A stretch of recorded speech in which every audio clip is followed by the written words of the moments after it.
Eu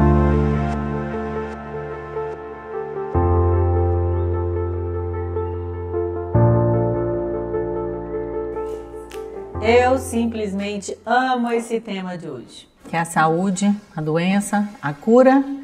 Por quê? Me responda aqui uma coisa. Quem é que vive aqui, passa todos os seus 60, 70, 80, 25, quantos sejam anos, sem doença? Absolutamente ninguém. Então faz parte da experiência humana a doença. Que a doença é experimentada de diferentes maneiras. A doença ela pode ser experimentada e é experimentada em primeiro lugar no corpo físico, que é onde dói, mas também é experimentada emocionalmente.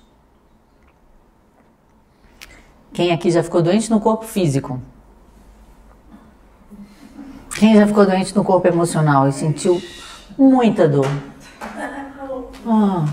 Quem alguma vez já sentiu tanta dor no corpo emocional que falou, eu prefiro sentir uma dor física? Incrível. Então, o que são as doenças? De onde é que elas vêm? Por que é que elas aparecem dentro dessa compreensão hellingeriana, né? Então, primeira coisa é isso, inevitáveis. Pergunta, quem aqui agora está completamente saudável? Ninguém. Conseguem observar isso? Então, a doença não é uma coisa que vem e que vai, não. Ela vem e vai realmente, e vem uma e vem outra, mas ela é uma constante nas nossas vidas. Ela é um chamado constante a quê? A um aprendizado. A um aprendizado. O que o Bert Hellinger diz com relação às doenças? Ele diz o seguinte, e aí eu estou lendo literalmente a frase dele. A doença e a cura vêm no final do espírito. Que frase estranha, não? Então eu posso pensar que a doença é um castigo? A experiência do sofrimento, a experiência da dor, a experiência do desconforto é um castigo? É assim que eu percebo a doença em mim?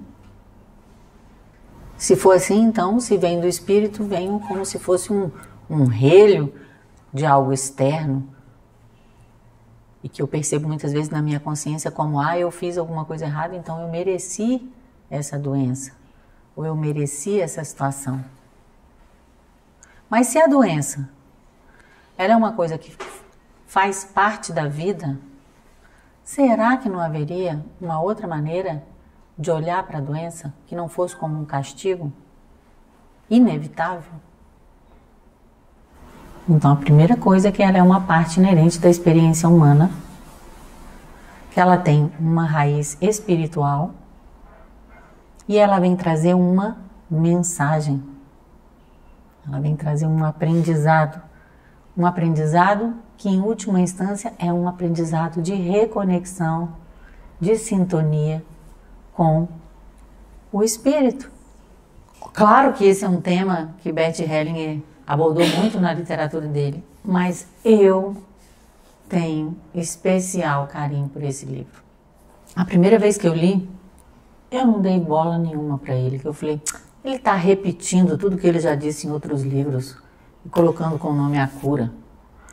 Quando eu fui reler uma, duas e outras vezes, inclusive agora, eu percebo o tanto que esse livro é fino. Ele é fino. É como se ele reexplicasse o que ele já disse, mas já com um maior grau de maturidade. Então, para mim, essa é a obra central, editada em português, é claro, sobre o tema da saúde.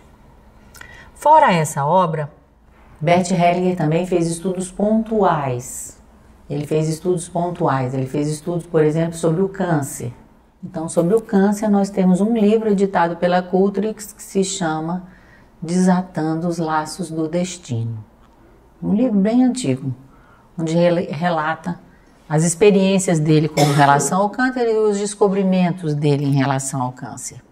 Ele também tem um livro sobre os distúrbios da fala, um outro jeito de falar, onde ele vai também mostrar o efeito dos segredos, dos assassinatos, de dinâmicas complexas e difíceis dentro da família, na saúde das pessoas, especificamente no caso da fala e da audição, nesse livro. No livro Amor do Espírito, que é o nosso livro básico também, Bert Hellinger também compila muitas informações sobre saúde e doença e coloca algumas indicações em outras línguas aí de outros trabalhos que ele realizou, por exemplo, que são muito importantes dentro do campo da psicoterapia, da terapia, da cura, da medicina integrativa, que são, por exemplo, os estudos sobre a psicose, né? Que são descobrimentos dele. Não teve uma outra pessoa que tenha descoberto isso, que por trás de uma psicose existe uma dinâmica de um assassinato que muitas vezes ficou segredado e aconteceu dentro do seio da própria família. A constelação familiar, ela não é fruto de uma evolução de nada. Ela veio como uma bênção do campo espiritual. Ponto. Existem eventos, relatos do Bert Hellinger sobre como isso aconteceu em relação a ele, mas eu não me sinto no direito de falar sobre esses eventos. Mas ele diz isso na obra dele, claramente para quem quiser ouvir. Então não é a soma de psicodrama, mais isso, terapia primal, mais psicanálise, mais não sei o que, fiz gente, deu um bolo e chama constelação familiar. Não. A constelação familiar vem de um outro plano, ela se desenvolve, ela traz uma bênção. E essa bênção é uma compreensão. É uma compreensão, uma revelação daquilo que ele chamou verdade em movimento. Ele tem inclusive um livro inteiro em inglês que se chama Verdade em Movimento. Então toda a compreensão da Hellingeriana, ela parte de uma compreensão espiritual. Isso também tem a ver com relação à doença, à saúde, à cura. Essa é a dimensão que nós estamos falando. Agora, a maneira como eu percebo que acontece o meu relacionamento com a dimensão espiritual, por exemplo, eu estou sendo castigada por uma doença ou com uma condição dentro da minha família. As pessoas chegam, por exemplo, dentro do consultório e dizem assim: olha, tem uma repetição acontecendo na minha família, você, por favor, me ajuda a resolver. Que respeito é esse que eu tenho por essa mensagem que está sendo revelada pela doença ou por essa repetição de um padrão transgeracional? Que respeito?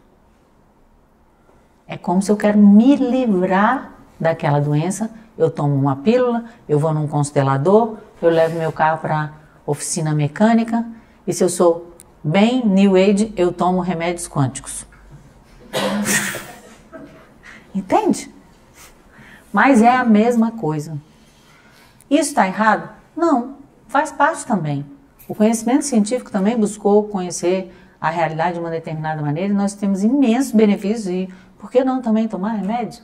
Especialmente os inteligentes. É ótimo. Mas não podemos limitar a compreensão do que é o fenômeno da doença a essas causas físicas. Na verdade, o que Bert Hellinger mostra é que essa manifestação de algo num plano físico ou relacional, ela é um evento que é uma consequência de algo que aconteceu muito antes. Aonde? Quando aconteceu? Onde aconteceu esse evento? Isso é uma das coisas que a constelação familiar revela, porque pode ter acontecido nessa vida, na minha vida pessoal? Sim. Quais são os eventos mais importantes que levam uma doença na minha vida pessoal ou na nossa vida desde o nascimento com relação à nossa mãe? O que leva à doença nessa vida? A falta de autocuidado, a arrogância, a negação da mãe, sentimentos mal resolvidos. Todos esses fatores estão corretos, mas qual é a compreensão deles dentro da abordagem hellingeriana? Essa é a questão. Por exemplo, Bert Hellinger, ele estudou com vários professores.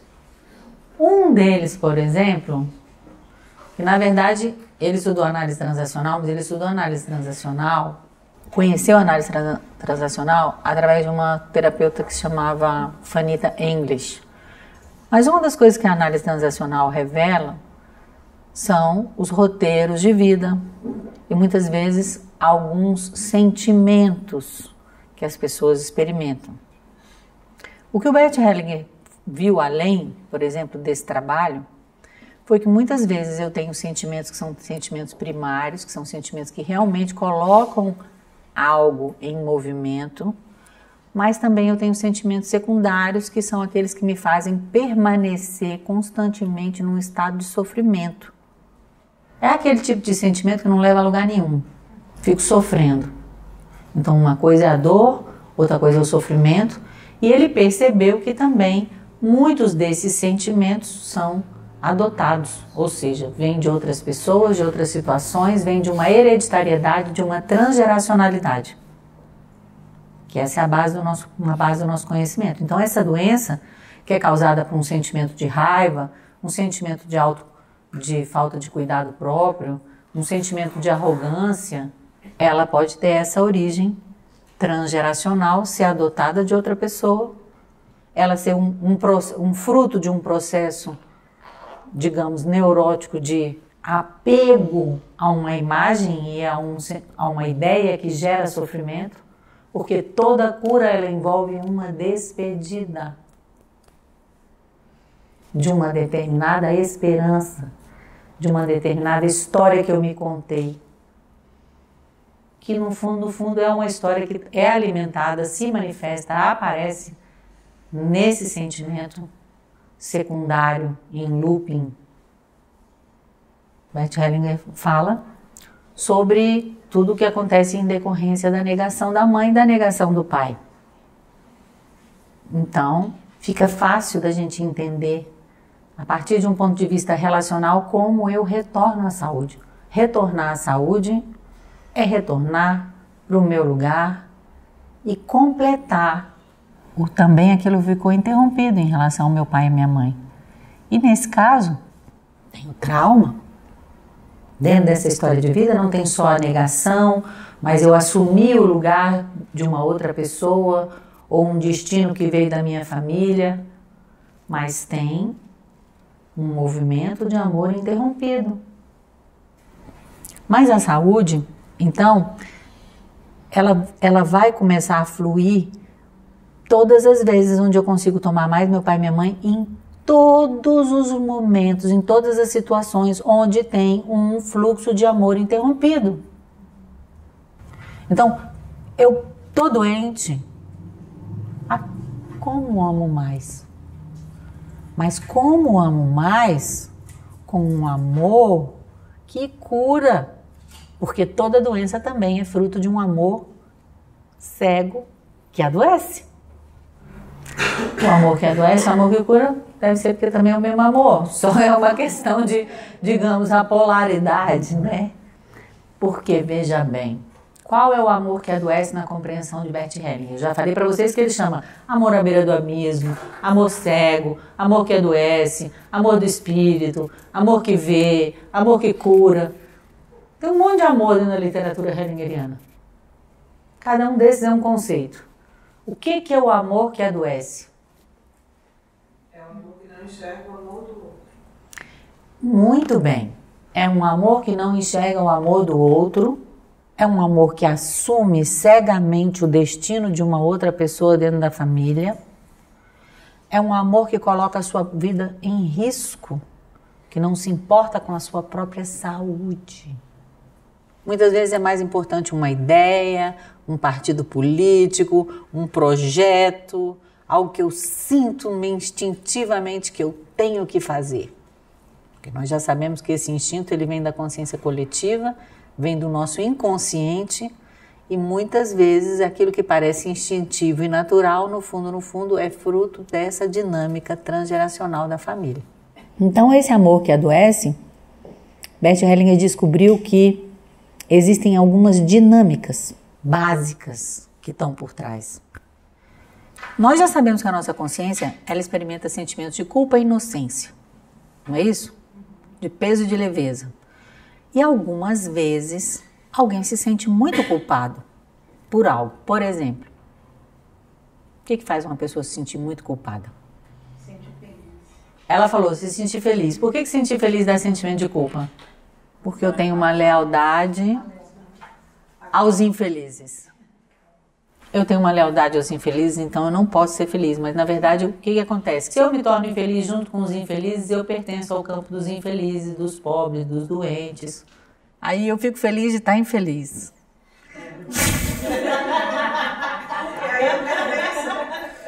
Uma sensação muito primária, porque é a sensação do vínculo.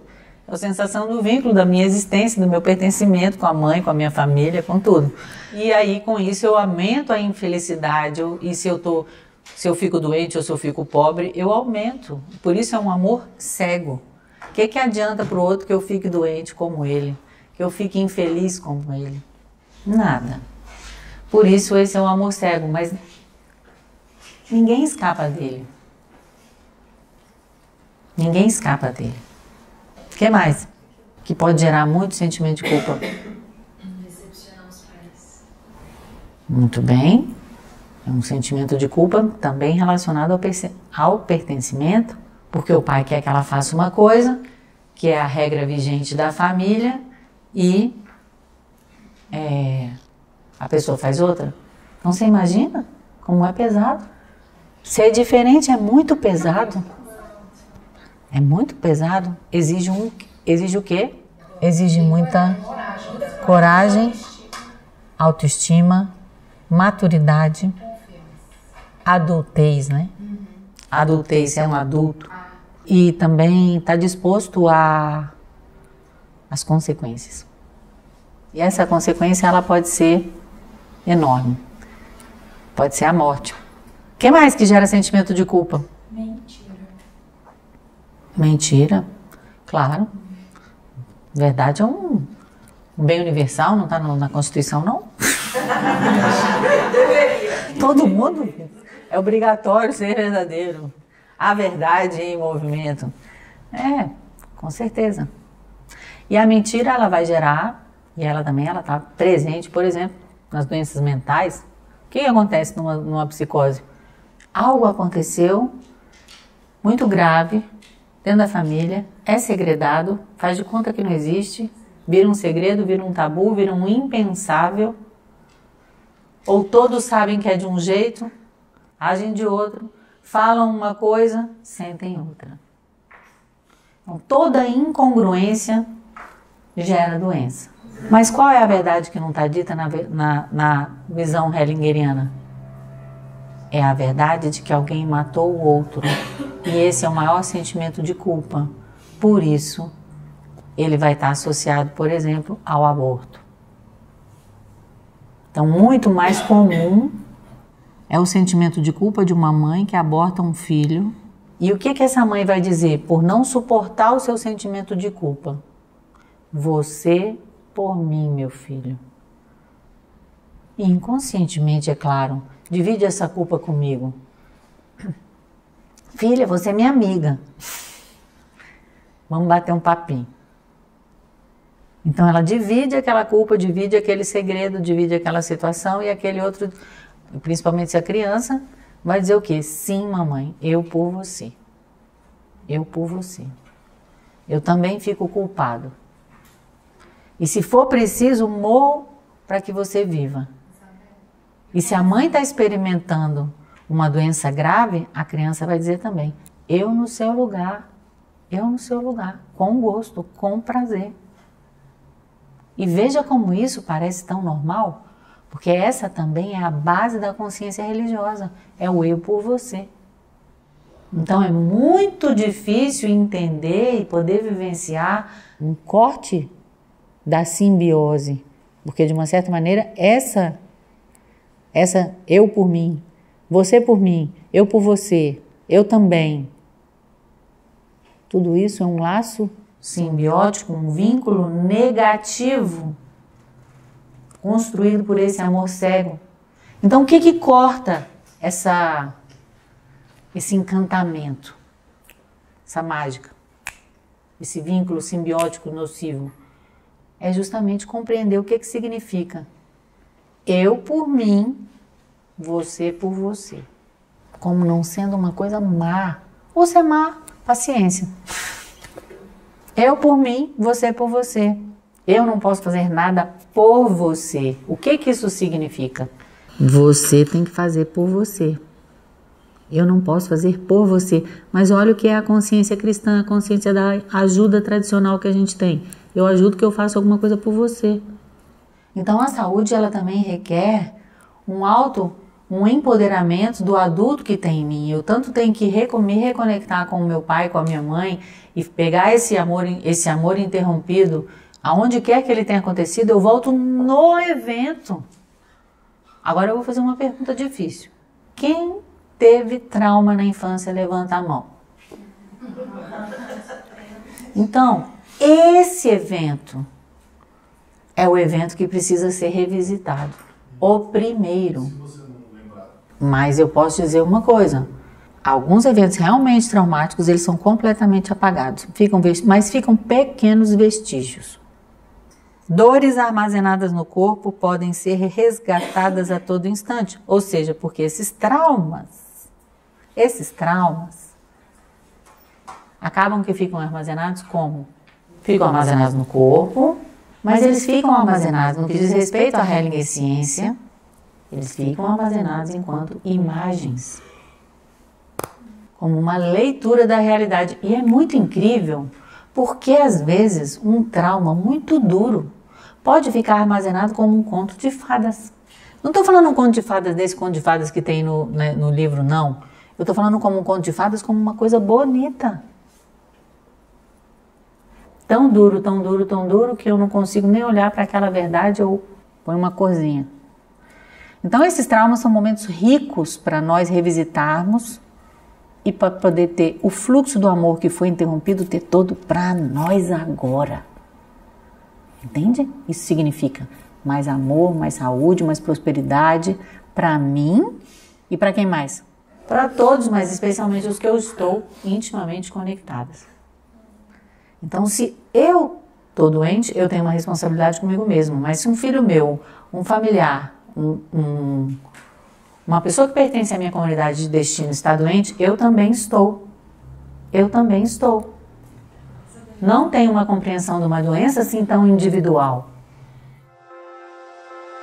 Todo tipo de doença. Tem que ser algo crônico, que se repete. Bom, eu não saberia dizer em aspectos tão cotidianos, mas a minha compreensão, porque eu não vi o Bert Hellinger falando especificamente dessa maneira sobre gripe. Outros autores posteriores que fizeram a junção da Hellinger ciência com outras abordagens até fizeram isso. Mas ele mesmo, Bert Hellinger, ele ensinou o fundamento e fez algumas pesquisas ao longo da vida dele. Mas nesse livro mesmo, ele fala da saúde do corpo também, ele fala da alimentação, ele cita um relatório chinês sobre esse tema. No curso de saúde que a Sophie Hellinger está dando em São Paulo, ela fala muita coisa sobre esses aspectos. Mas, de qualquer maneira, a gripe ou o que seja, são uma única coisa, são mensageiros. Ao longo da literatura, ele vai citar várias doenças. Vai falar da neurodermatite, vai falar da depressão, vai falar da psicose. A gente sabe já um pouco da dinâmica da bipolaridade. Ele vai falar sobre a psicopatia, sobre o alcoolismo. Então, tem estudos pontuais. Mas mais do que os estudos pontuais, e esse seria muito bom a gente poder recolher dentro de um compêndio, fazer um compêndio das doenças que o Bert Hellinger já fez diretamente um estudo, é entender o genérico. Porque a partir desse genérico e com a constelação familiar, eu encontro tudo. Eu pesquiso. Então, não acontece nada, que seja uma dengue, um mosquito, alguma coisa, um vírus ou sei lá o que não tenha uma reciprocidade comigo. Então, continua sendo para mim a mensagem.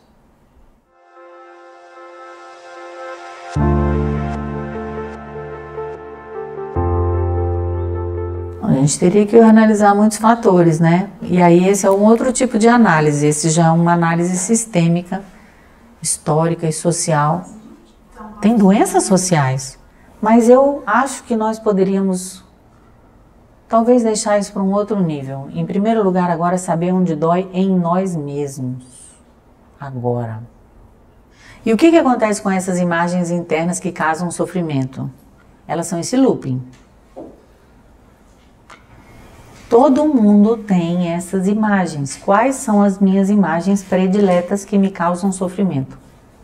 Quando eu entro para enxergar uma imagem dessa, meu corpo muda, minha cara muda, meu olhar, né, vai para um lado, para o outro, a PNL estuda para onde vai, olha para baixo, fecha o olho. Eu vou para o meu mundo das minhas imagens internas, que me causam sofrimento. Sem consciência. Sem consciência. Então, por isso, quando a gente está aqui, a gente estuda ou a gente participa de uma constelação familiar, o que a gente está fazendo, na verdade, é esse processo de purificação dessas imagens. Mas não é só com uma constelação familiar. Onde começa a cura? Na alma. Nas dores de separação do passado. E ela também, como eu já falei para vocês, ela começa numa despedida. De um apego que eu tenho a uma determinada interpretação das coisas. Como conseguimos a compreensão e a força para seguir? A quem obedece a alma? De onde se obtém a fé da cura no corpo? Do Espírito, no amor do Espírito. Porque o amor cego vai levar para a morte. Então é de um amor amplo, de um outro amor. Então, em primeiro lugar, não é só o espírito na Healing Essência, mas é o conceito de espírito dentro da língua alemã. E esse livro especificamente tem uma definição muito boa sobre alma e espírito. Então eu vou pegar esse gancho. Alma e espírito. Primeiramente explicarei algo sobre os termos campos espirituais e alma. Durante uma conversa com Rupert Sheldrake, abordamos o tema dos campos espirituais e, nesse sentido, também dos campos morfogenéticos. Ele me disse que no início do século XX, diversos filósofos na Alemanha observaram em diferentes áreas da vida a atuação de uma alma coletiva. Do contrário, não seria possível explicar diversos fenômenos que ocorrem em nosso mundo. Nesse sentido, falou-se também sobre uma alma mundial. Uma vez que a palavra alma possui uma associação muito forte com concepções religiosas, ela foi substituída pelo termo campo. Ao invés de falar sobre uma alma coletiva, fala-se sobre um campo coletivo chamando-o de campo espiritual. Isso fez com que as referências ao aspecto pessoal fossem removidas desse campo, tornando-se o mesmo objetificado e impessoal. Contudo, podemos observar que a nossa alma coletiva se movimenta dentro de um determinado campo espiritual, que se baseia em determinadas ideias. Essas ideias tomam a serviço todos aqueles que pertencem a esse campo espiritual. Todos aqueles que pertencem a esse campo têm de concordar com essas suposições, mesmo que contradigam a razão. Esse campo espiritual define principalmente aquilo que pode ser percebido e sabido pelos que pertencem a uma alma coletiva, e dessa forma a esse campo espiritual. Assim, tais campos espirituais não estão de forma alguma relacionados a algo espiritual no sentido de seguir a razão e a percepção exata, mas sim a sistemas de crenças que servem a outros fins. Vou pular um pouquinho. Os campos espirituais estão a serviço da alma coletiva e da união de seus membros. Os campos espirituais possuem pouco em comum com a palavra espírito, em seu sentido amplo de inteligência criativa e amor criativo, chegando até a se opor à mesma. Por isso, em si, minhas explicações subsequentes da palavra espírito não possuirá o mesmo sentido que possui em campos espirituais. O campo espiritual, que une os membros da nossa alma coletiva por meio de convicções em comum, constitui um empecilho às nossas observações racionais. Contudo, tais convicções são de forma contrária a toda razão aceitas pelos membros desse campo espiritual, ou seja, os membros dessa alma coletiva. Então, o que a gente observa? Que o que ele chama de espírito não é nem o que ele chama de campo espiritual, porque o campo espiritual é como se fosse o campo morfogenético, o campo onde estão inseridas as nossas almas coletivas. O espírito mesmo é isso que ele fala aqui, um sentido amplo de inteligência criativa e amor criativo. É essa verdade ampla em movimento. E a alma coletiva, esse conjunto de informações na qual eu estou inserida com o grupo qual eu faço parte. E um outro nome para isso é campo, por todas essas razões que ele está citando aqui. Por toda a conotação religiosa que se dá à palavra alma.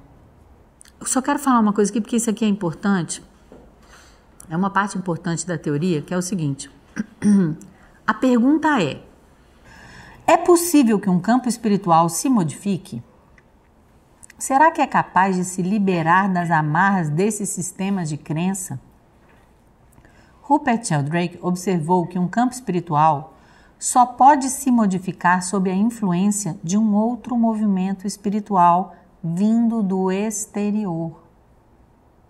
Ao mesmo tempo, isso significa que a cura de doenças e, acima de tudo, o desejo de morrer, no qual uma pessoa deseja seguir um morto, não podem vir do interior da alma e do campo espiritual que a domina. Elas vêm através de um movimento do espírito criativo, cujo amor inclui a todos igualmente, ou seja, do exterior da nossa alma coletiva. Então, aquilo que nos leva a um movimento curativo vem do exterior da nossa alma coletiva. Por isso, muitas vezes, o que eu preciso? De uma pessoa aqui, um constelador. E esse constelador também ele, vazio, centrado, para que ele possa se conectar com algo exterior. Ou seja, no campo do direito também. É necessário que venha um mediador que tenha uma formação completamente diferente. No campo da psicoterapia é necessário um padre que venha como Bert Hellinger com uma outra visão. No campo da escola é necessário a Hellinger Ciência e com toda essa compreensão espiritual da educação. Entendem? Um campo, para ser movimentado, ele é movimentado por algo externo. Então, o movimento que leva à doença é um movimento do vínculo, o vínculo à família ou o vínculo à comunidade de destino. Aí são os vínculos com o pai, os vínculos com a mãe, os vínculos com os irmãos, com os avós, bisavós, parceiros anteriores e todas as pessoas que sofreram algum tipo de dano pela minha família ou por mim, ou que a minha família ou eu recebemos vantagens. Isso são as pessoas que fazem parte, que influenciam na minha saúde. Então, quando eu vou fazer uma investigação sistêmica sobre a minha saúde, eu vou ver todos esses fatores. Eu vou ver como estão os meus vínculos, como estão os meus sentimentos, como estão os meus pensamentos repetitivos. São todos indícios. Até agora, pode parecer que os movimentos do amor que agem em nossa alma coletiva pesam mais sobre seus membros do que os ajudam. Contudo, nossa alma coletiva segue ordens que lhe são pré-determinadas partindo de fora, ao contrário do campo espiritual que obscurece a nossa percepção através de sistemas de crença. Tais ordens constituem fundamentos para qualquer relação humana. Estas ordens são pré-estabelecidas nas nossas relações humanas e assim na nossa alma coletiva. São as ordens do amor. Essas ordens são pré-estabelecidas, são as ordens da gravidade dos relacionamentos, né? Direito igual de pertencimento. Nossa alma coletiva dá importância fundamental à sua completude. O todo tem prioridade sobre as partes individuais. O todo tem prioridade sobre as partes. Quando uma mãe aborta, o que ela está dizendo? O que ela está fazendo? A minha vida tem prioridade sobre a sua. Isso não é verdade. Todos têm o mesmo direito de pertencimento e o todo tem prioridade sobre as partes. Então, o que acontece? Quando acontece uma dinâmica como essa, dentro da alma coletiva, vai acontecer uma desordem. Outra desordem que, em diversos aspectos, torna um indivíduo doente e também constitui, de outras formas, obstáculos ao sucesso na vida, é a violação da hierarquia entre o antes e o depois, a segunda ordem. O que significa antes ou depois em nossa alma coletiva?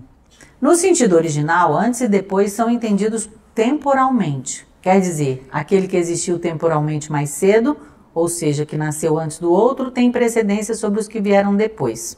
A hierarquia, nesse sentido, é uma ordem original. Ela é válida também em outros aspectos de nossos relacionamentos. Por exemplo, os pais iniciam a família conjuntamente, como um casal.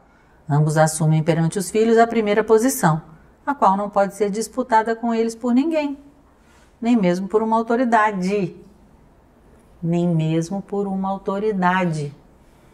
Dá para entender? A precedência dos pais sobre os filhos, nem mesmo uma autoridade. Então aí a gente vê a doença social. Quando isso acontece, por exemplo, é legitimado pelo campo do direito, que vai ser o tema da nossa outra aula. E, obviamente, nós temos uma terceira violação. A terceira violação é a violação da compensação, ou seja, que também está relacionada ao tema da aula seguinte, pois se trata da famosa justiça.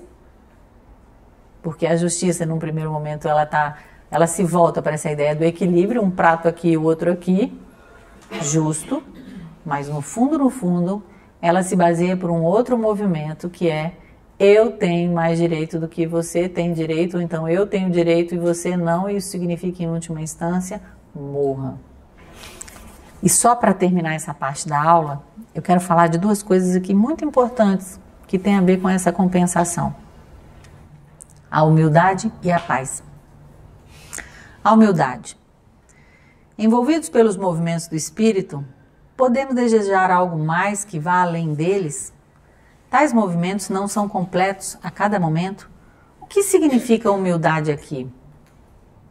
Humildade pode significar menos? Será que significa exatamente o oposto? Humildade significa tudo a cada momento.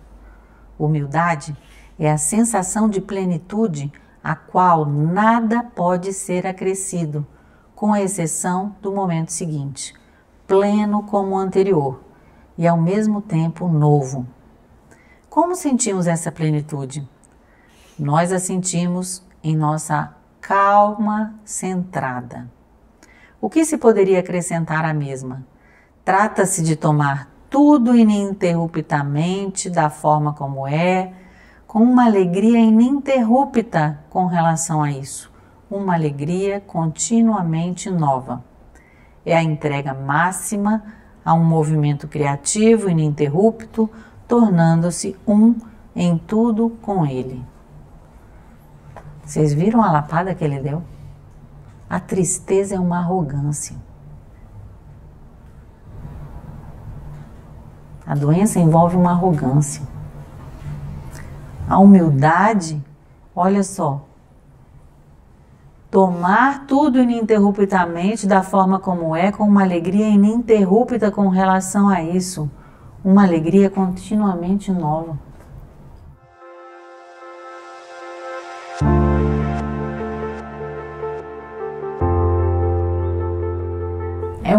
Vamos agora, nesse momento, ela virou sinônimo de discordância com aquilo que é. Onde está a minha arrogância? Onde vai estar a minha raiva? Vai estar a minha indignação? Vai estar a minha tristeza? Onde vai estar o quê? A minha falta de cuidado, a mentira. Tudo isso é arrogância. E o medo? Uma pergunta. Se eu ataco, eu estou me defendendo. Se eu fujo, eu estou me defendendo. Se eu congelo, eu também estou me defendendo se eu for camaleão. Então essa é a função. O medo, enquanto um sentimento primário, ou qualquer outro sentimento primário, leva a uma ação. E isso é positivo. Só que tem um medo neurótico, que é um medo secundário, que fica no looping. Ah, não, mas... E ele às vezes ele fica tão disfarçado de duas outras coisas. Quem gosta aqui de medo? Sim, gosta de ficar de medo, fica assim, ó, preocupado com tudo, não fica preocupado com tudo? Preocupado. Aí tem a fixação mental da preocupação e tem o saborzinho gostoso da dúvida. Ai, será que eu faço isso ou aquilo? Estou numa dúvida. Mas se eu fizer isso, me dá um medo de fazer isso mesmo, porque pode acontecer aquilo, eu fico preocupado porque tá. Delícia de rolo. Também faz parte do quadro. A doutora dá diagnóstico. Medo, dúvida, preocupação, ansiedade, loucura e ausência do presente. Excesso de futuro. E às vezes muita falta do pai, porque o pai me dá essa segurança. Então, quer ter menos medo? Quer ter mais pai? Agora o último, tá? Pra gente poder, o último trecho do texto aqui. A paz, né?